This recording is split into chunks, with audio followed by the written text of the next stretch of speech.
Good morning, everybody in Facebook world. We are live this morning with a really interesting bloke. We've been chatting beforehand. I really think that we should give people access to the pre-interview chats because they're often really interesting as well. But I'd like to welcome Stephen Graham to the Obsessed With hot seat today. Stephen, how are you going? Yeah, very good. Thanks for having me on. It's a real pleasure to be here. And like you were saying, I really enjoyed the chat we had even before the live began. Yeah. Well, let's put in an extra 10% and give them even better now that we've got Yeah, people. sure. Before it was just me and the dog and my husband. Now it's like maybe we might have a few more people. Now, I came across you, I think, through the Obsessed With Facebook group, and I was really intrigued because you wrote that you're an ex-monk. I'd really love for you to share that story of why you became a monk and then why you left.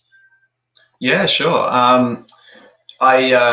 Becoming a monk was an interesting journey. I found myself, my background is actually, I'm from an arts scene. So I did a lot of, I did acting and playwriting and studied design and stuff like that when I was in Sydney. So I was very much sort of tied up in the arts. And from a young age, I also kind of stumbled across meditation. I used to meditate at a place called the Newtown Buddhist Library in Sydney. I had a friend that kind of invited me along to some classes there. So from a young age, I was kind of introduced to meditation, but I was also, being tied up in the arts, I went quite well. I was developing kind of plays and doing some acting work and stuff like that. But I found that, the artistic scene, as fun as it was also very hedonistic. And I started to develop, problems with addiction and stuff like this, which were starting to impact my life. So meditation came in, and meditation was always like this kind of safe space that I could go to get some solace and almost like a bit of a refuge from the problems I was having in my life. And in my early 20s in Sydney, I tended to kind of bounce around between those two worlds. I would kind of go out and hang out with the thespians and the bohemians and do all this very interesting stuff and create stuff and act and write and, go to theater and movies and just be involved in the whole scene, which I loved. But it was often tied up with other things that started to get a bit on top of me, really, to be honest. I developed some problems when I was younger. And then I'd kind of scurry away and go back into the meditation world and go up to the Blue Mountains had a meditation retreat center there, which I'd go and do retreats at, or I'd give service at and spend, a week or two at a time, sometimes even more. So I was dancing between those two worlds. And after a while, I just sort of found that meditation started to bring out something different in me. It started to bring out more peace, more stillness. And I found that very intriguing. So I decided to pursue that more and looked into more of the kind of Buddhist teachings on meditation. I always found early Buddhism very fascinating, and I found one particular strand of Buddhism called the Thai forest tradition coming out from Thailand particularly interesting, because the teachers seemed to be very kind of almost like streetwise. They were very kind of the way they talked about the mind and the way they talked about developing yourself was very raw, very honest, very funny, very confronting, and just seemed to have a really good understanding of just the sort of who people are and what we get up to in all our different kind of ways of expressing ourselves. So it was very accessible. And so I looked up a monastery in Perth called Bodhinyana Monastery, and I went there and I said to myself, I'll just stay around here for a while, I'll see how it is. And I stayed at the monastery for the best part of a year, and then I decided to pursue that further and became what's known as a samanera, or a junior monk. And then I went on to become a fully ordained Buddhist monastic, or what's called a bhikkhu, with a lot more kind of rules and observances and stuff like that. So it was like a gradual process, and I went into it to explore meditation more. And that sort of ran its course, and I felt like I've got a lot out of this experience. Maybe I'm kind of ready to move back into the world now. And then transitioning back into the world was more about a journey of trying to take those lessons that I learned from Buddhism and shift those back into the kind of real world, so to speak, like the world that most people are living with, more of the complexities of like relationship and work and money and family and these kind of things that we have to kind of work with in this way of life. So yeah, it's been a real journey, but it's been a worthwhile journey.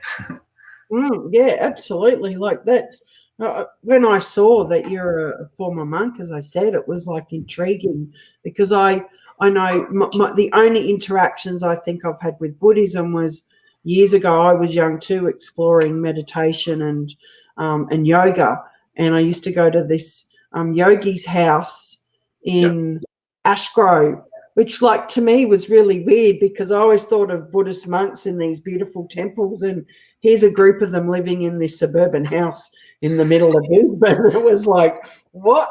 But I can remember that, the yoke, they were just so amazing to be around.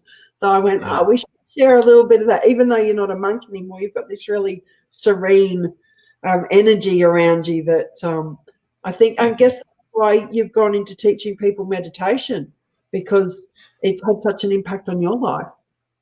Yeah, well, that's exactly right. Like I think yoga is more well known, in Australia and just the Western world generally. We seem to kind of import that back in the 80s, and then it's taken on a whole new life. If you sort of rewind back in Australia, for example, and walk the streets on the Sydney CBD back in the early 80s and late 80s, there were no yoga studios. People hardly even knew what it was. And in the space of like 20 and 30 years, it's completely exploded, and now we have these really amazing practices that are accessible to everybody. I think meditation's slowly making the same journey now. Meditation isn't as maybe as sort of obvious as yoga because it's dealing with the mind and it's not as physical. It's working with kind of mind states, and it might look it's maybe a little bit less marketable in some ways because yoga, we have asana and we have postures, and we can use the imagery of that, whereas the imagery of meditation is a bit more subtle. It's sitting with your eyes closed and it's going into your interior mindscape. So people might sort of stumble across it in a different way. But I think meditation is very powerful, and I think it's a really amazing time right now for meditation and just sort of spiritual work in general in Australia, and also in the kind of broader Western world, because we're getting introduced to these practices. And we're really, for the first time, kind of going directly into the mind and kind of learning what that means. And meditation has a really, really amazing and potent capability to transform you quite quickly, because you're going directly into the source of both your happiness and suffering, which kind of comes from the mind, right? It comes from your heart, and how you're using your mind very much dictates sort of the experience that you're having. So with meditation, I know a lot of people struggle with it, and I had a quiet little chuckle to myself as you're talking about marketing meditation, because it really would be, and I could be asleep, and it's like you could be like Annette, and it's like, yeah, she's having a lovely snooze. Yeah, Why, yeah. why do you think? Why do you think there's this increasing interest and movement towards meditation and mindfulness? What has driven us to need something like this? That's a really good question. I think that the reason we're becoming interested in this more is because I think we're becoming more acutely aware of some of the problems that we're having. To not to sort of shy away from that. Like things like addiction, things like depression, things like suicide are becoming kind of major problems in our society. So although they may not get talked about as much as they probably deserve to, they're actually they're on the rise, and they're an increasing problem for people. And what those things point to is that people are becoming increasingly unhappy, and they might need tools to be able to, kind of like look into a better way of living and work on themselves. So I think meditation is just simply one of those tools, and there are many other tools such as yoga that you spoke of, or psychotherapy, or different kinds of diets and ways of eating. I think we need to address this stuff kind of holistically. But meditation, I think, is taking off because people they seem to be on the search now. They want to find like a solution to their problems, and that's actually a good place to start, because that's where a lot of these practices even traditionally have started. Like the reason we go on these searches and the reason we actually try to find things that can help us and heal us is because we're having problems. So it's not a bad thing to be having problems. It's a good thing to be realizing we do, and looking to kind of try to work with that and to provide solutions to ourselves. So I think meditation just falls into one of those solutions. Yeah. I find it interesting that, like, how long has humans been on the planet in one shape or form, evolving and growing and inventing and innovating and doing all of the things that make us amazing, incredible creatures. And we've gone this long, thousands and thousands and thousands of years, to get to this point where we've kindly woken up and gone, hang on, the way that we've been living is not working. Do you see a time where we will be at peace and harmony with each other, or is that really just like a Star Trek utopia I wish for? I don't know, like I would like to think so. Like I hope that we do reach a place where we're able to kind of live in harmony, and we have kind of peace on the planet, and we've reached a place where we're able to be kind of kind and compassionate and considerate, not only to ourselves, but to the planet, right? Which kind of takes care of us. It's our home.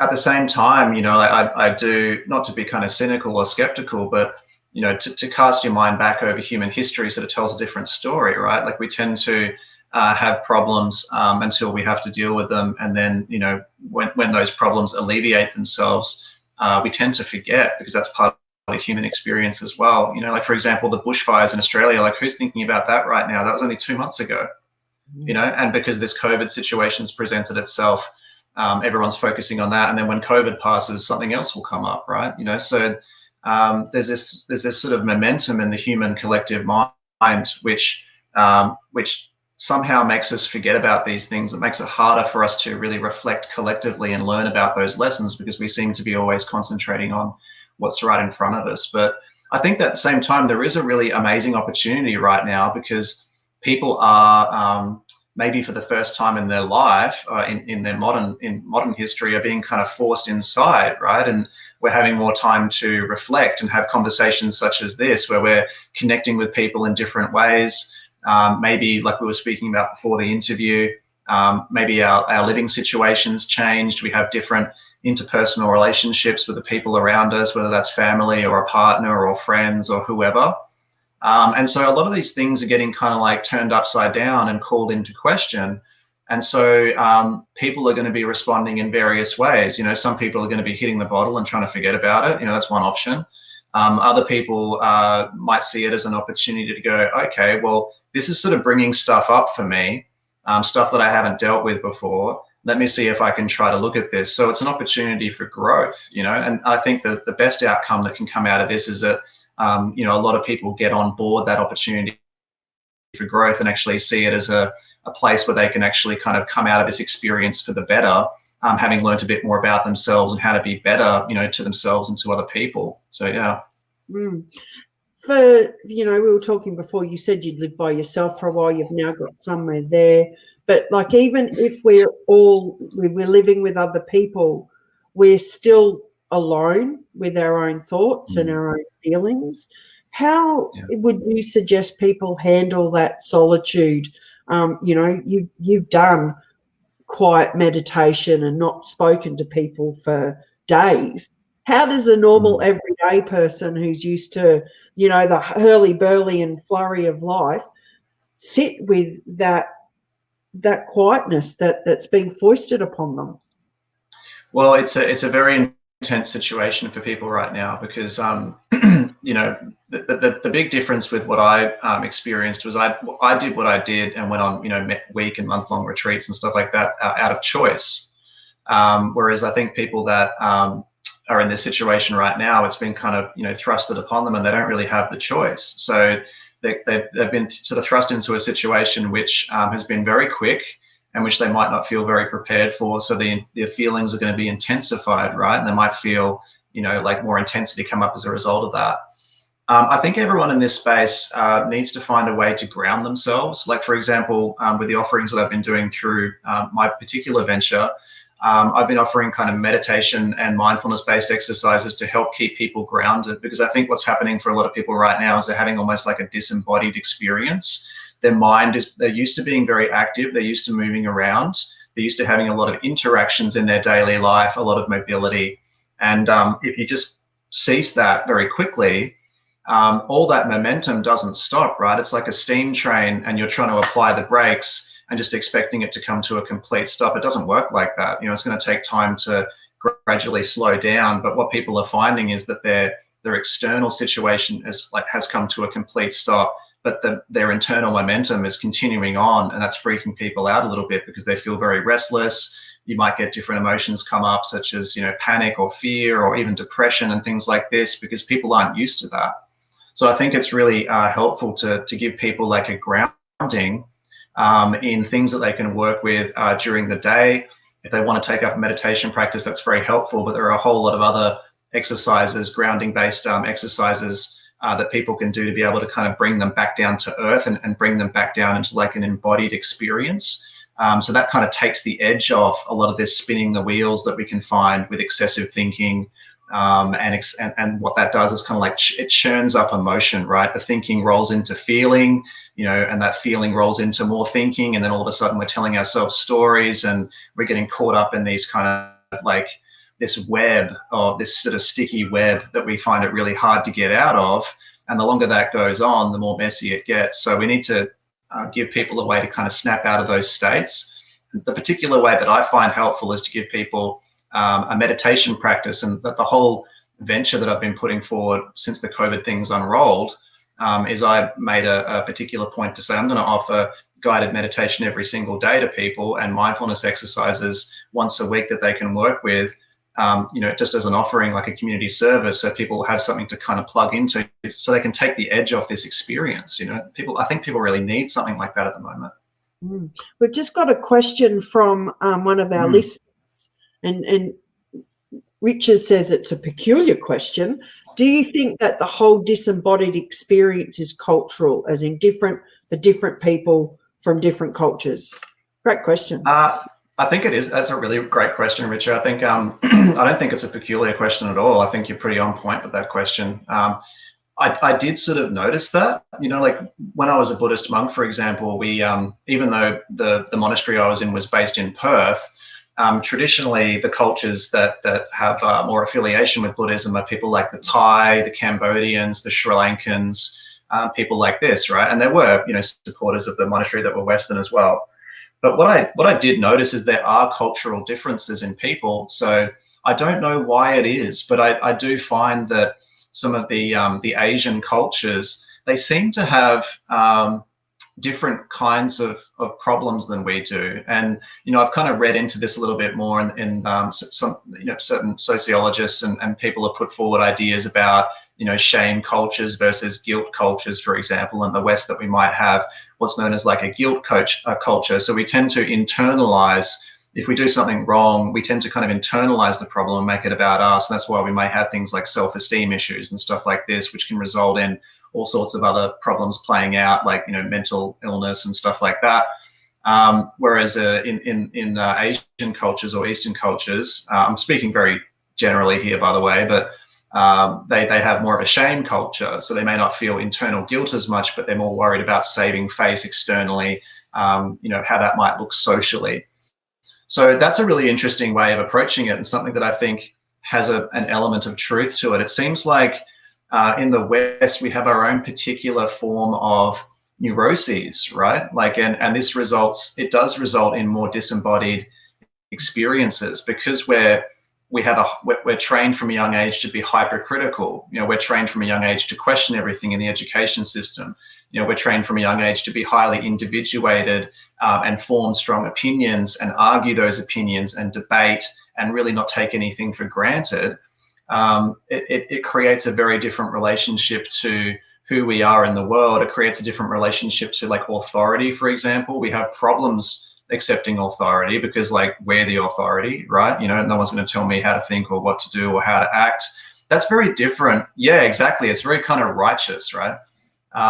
And that can be good in some ways because it teaches us to be, you know, kind of like a strong agent in the world. But in other ways, it can create a lot of problems, because I think it disengages us from people. We're not able to kind of plug into things like tradition or lineage or teachers as easily. And so sometimes I think we can feel very alone. And I think we do feel more, disembodied as a result of that in various ways. And I can't really speak for the, the Asian mentality, because I'm not from that background. It's just observations that I've made over the years. There are cultural differences for sure. No, that's really interesting. And, it's like, we're being told that we're all in together, but while we may be all in this together, we're all having different experiences of what this means to be all in this together. And I guess that's, the same for, these practices, is that we go into it with our cultural backgrounds, and we get out of it the same. I'm wondering too, so meditation is very much an individual practice, but what is the ripple effect in terms of community as we go on this spiritual quest for ourselves? And how do we make an impact in the world by tapping into mindfulness and meditation?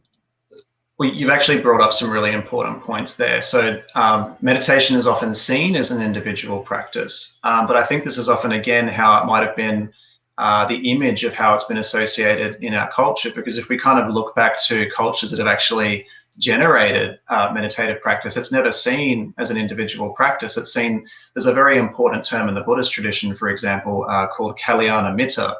And Kalyana Mitta means like spiritual friendship, right? It means like community and spiritual friendship. And there's a very famous teaching in the Buddhist literature where one of the Buddha's main attendants sort of comes up to the Buddha and he says, there's this thing called spiritual friendship. I think that must be like at least half of our path here, right? Like it seems to be important. And the Buddha actually corrects that monk and says, no, spiritual friendship is the whole path. Like without spiritual friendship, we don't have anything. We don't have anything if we don't have each other. So that's a really important point that I think we're kind of like missing in the West a little bit, is that community is like everything.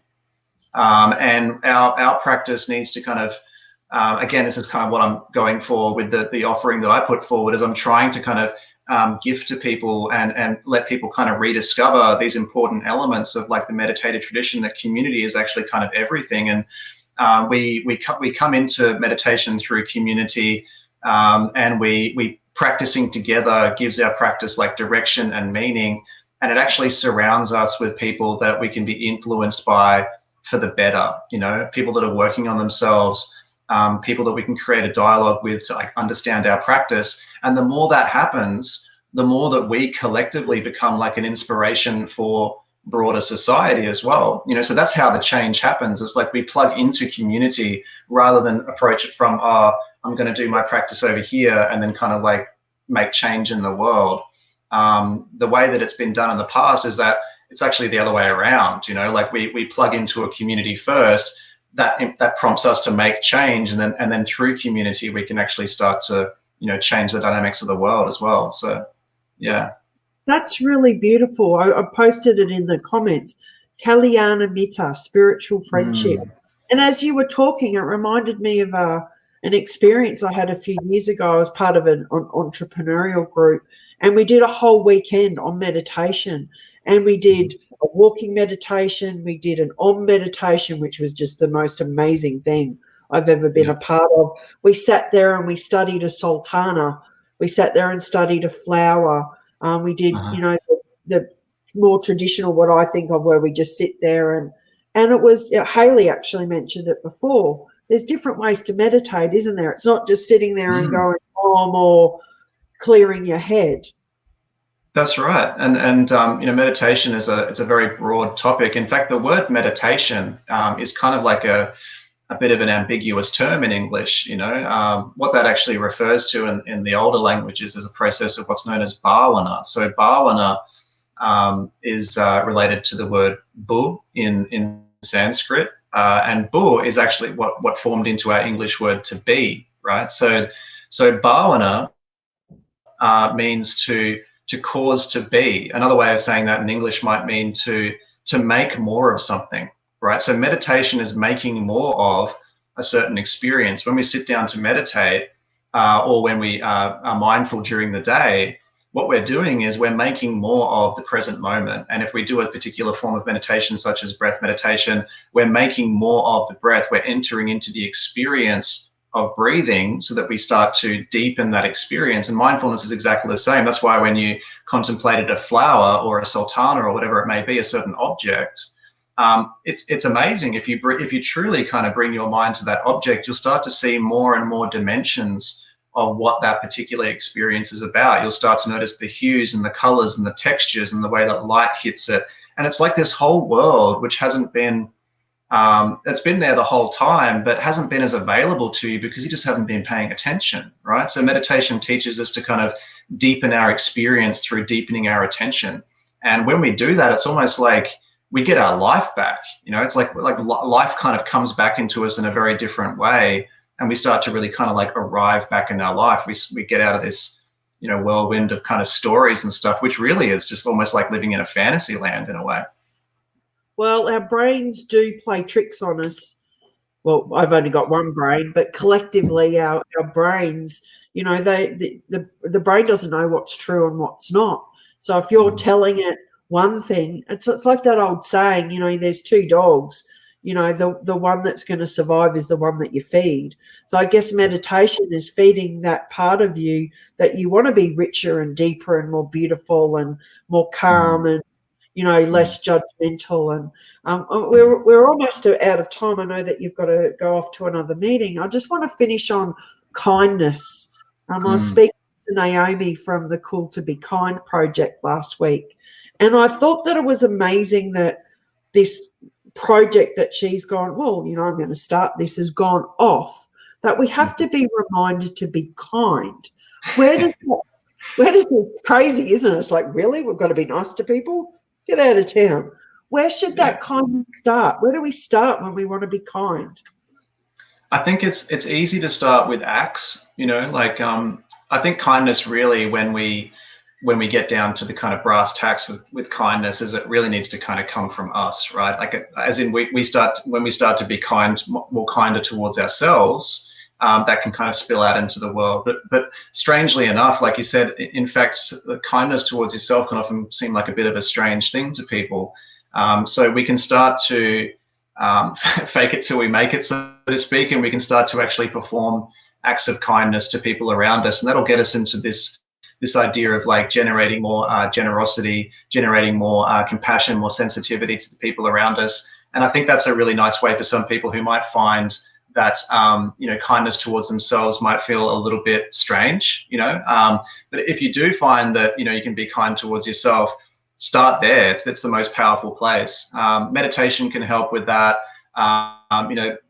Changing the scripts and the stories in terms of how they play out in our mind. Mindfulness is very good for that. And there are a whole bunch of other ways of doing this, whether it's psychotherapy or different healing modalities, different ways to kind of access, how can I rewrite this script and kind of flip the script if I'm telling myself negative stories, or if I'm acting in a way that's unkind or selfish, starting to kind of look at those motives and go, maybe there's a different way. Kindness actually feels great. This is the thing, like we think that selfishness and self-interest is going to make us feel better or is for our better interest. But really kindfulness, like kindness, or what I like to call, like my teacher used to call kindfulness, mindfulness with like kindness infused, is actually like, it feels so much better, like it feels good to be good. It feels good to be nice to people. It feels good to help people. It feels good to share. And if we can start to plug into how that actually makes us feel, that's what's going to keep us on track. That's like the kind of juice or the fuel to motivate us to keep doing it. When we start to go, oh wow, this is actually like a much better way to live. It makes me feel better. It makes the people around me feel better. And I think just from reading the comments, you've made a lot of people feel better this morning with your wisdom and your insights. Now, before we go, you said that you've got a community project that you've launched at the beginning of COVID-19. I'd love for you to share how people can access that, because I think we can all need a little bit of what you've got and that you're sharing. Oh, thank you. Yeah, I mean, like, I would love more people to get involved in just meditation in general. But if they do want to if you're kind of new to meditation and you haven't meditated before, or even if you've been meditating for a while and you want to kind of plug into a community, what we do is every night at 8:30 p.m. Australian Eastern Standard Time, we do live stream meditation. I run a company called Supermind, which you can find at facebook.com/I love my supermind, or you can just go to my personal profile and you can connect to it from there. We do live stream meditation every night at 8:30 p.m. Australian Eastern Standard Time.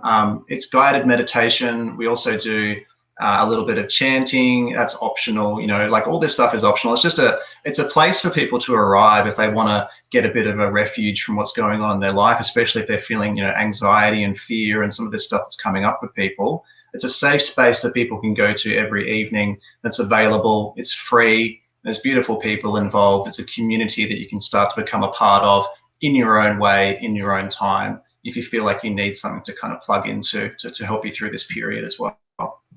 Cool. Well, I've put the link into the comments and it's up on the screen. So it's 8:30 p.m. Australian Eastern Standard Time, live stream meditation. I love my Supermind with Stephen. Stephen, I love you. I can see why we're obsessed with you. Again, thank you for your wisdom and your insights. It's been a really enjoyable interview. Thank you very much as well. And thank you for the people tuning in. I hope you got some benefits, and take care.